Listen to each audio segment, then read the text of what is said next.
Welcome to another of this Bon lectures. I'm talking to Professor Elmien du Plessis on land reform with specific reference to the proposed changes to the South African Constitution, Section 25, and the contentious concept of custodianship.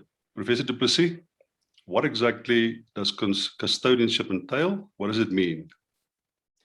Okay, so I think to understand custodianship, we should also understand it in the context of the Constitution that places a certain duty on the state to ensure reform relating to mostly natural resources. So we talk about water and minerals, in this case, land. So the Constitution doesn't state how the state must do these reforms, and custodianship is one of the ways to do these reforms. So in terms of water and minerals, it's done not only for conservation purposes to ensure a sustainable use of it, it can also be used for distributive purposes to ensure equality and dignity, which I think is more the idea in the case of land.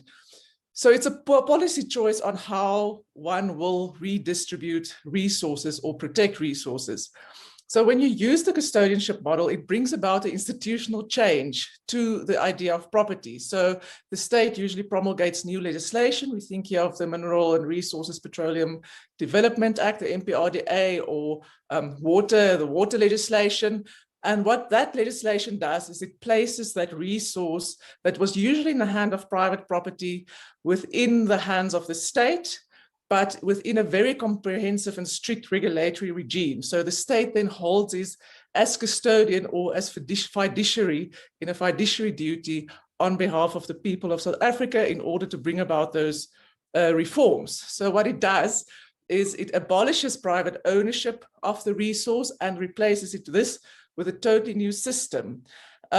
So we still recognize in many instances, at least in South Africa, the rights that were previously recognized. So people can still have mineral rights, but instead of holding it in terms of a private property right, they hold it in terms of this new legislation. So on an institutional level, the argument is quite convincingly made in legal literature that this can be done within the current constitutional framework if there's constitutional authority for it, which pertains to mostly to transformation or conservation. If this whole scheme is then rational and legitimate, and if there is a procedurally just way of people to get these rights, which often means that the people who currently have rights must be able to convert them into licenses. So, and then we must also look at the effect that this might have on the individual. On an individual level, this can affect certain individuals disproportionately, and in such cases, the legislation will still be within the constitutional framework if it is making provision for compensating those individuals. If this suspends private ownership, why is it not called nationalisation? So in the case of custodianship, other than nationalisation, the state only holds this resource in terms of a regulatory framework that is set up in legislation. It does not become the owner of this resource in the sense that it does in the case of nationalisation, which also means that the state cannot exploit this resource for their own benefit. So the state does not hold the resource for their own benefit, but they regulate it in terms of legislation, and the person who holds that right under the license or often in terms of permit, they have the right to exploit the resource within the limits of the framework. So there's a slight difference in who can exploit the resource and who's actually, you know, it's not an ownership of the state. The state holds it in a fiduciary duty in order to ensure either conservation or redistribution or both. It can obviously be both as well. I farmed just outside of Johannesburg.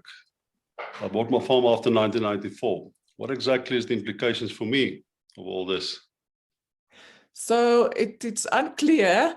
And if I want to be a real lawyer, I can say the answer will depend. And that will, of course, depend on the legislation that is promulgated. And we don't have any clarity on that, on what that might look like. So legally, what happens to you normally is you no longer have private ownership of that farm.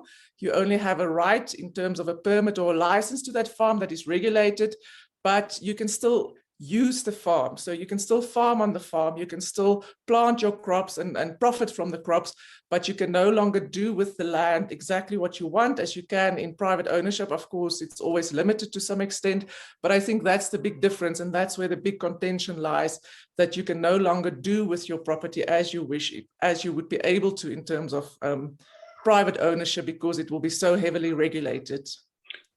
From a perspective of a landowner, it sounds horrific. So is that a good idea or a bad idea?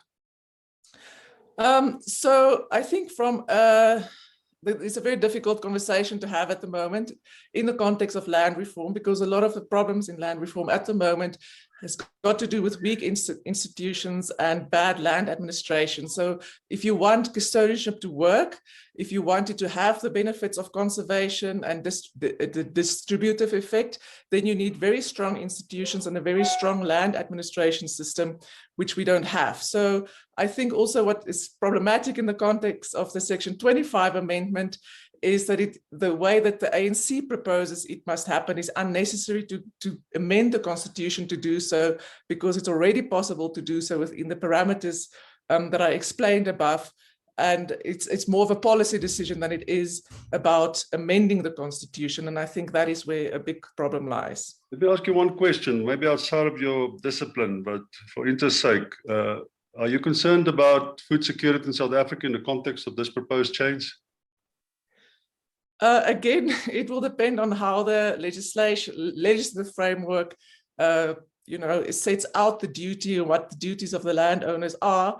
The previous draft preservation of agricultural land bill at this provision that agricultural land will be, how can you say, it will have, if you have very productive agricultural land, you must use it to its full production capacity, otherwise you lose the right to use it.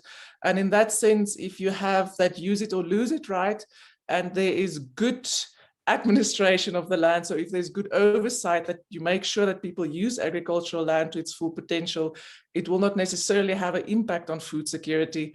But I think, as I said, there are weak institutions, there's weak regulation of already what's happening on the land in terms of land reform. And I think in the current climate that will probably have an impact on food security, unless it is, on a very theoretical level, it can work, but in practice, I think there's a bit of a problem that we see there. Yes or no? Does this introduce more policy uncertainty?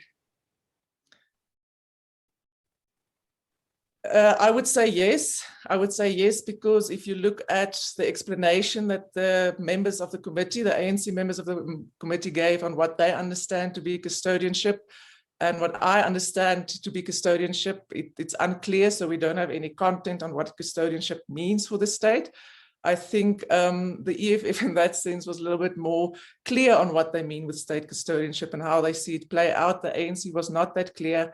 And I think this is sort of a half-baked effort of the ANC to create a hook that the EFF can hook on to vote for the amendment, but the EFF won't do it because they are in favor of full custodianship of all land, while the ANC just said certain land, and we don't know what certain land, because they've also not clarified that. And I think so the lack of details of how this will play out creates some uncertainty, I would say.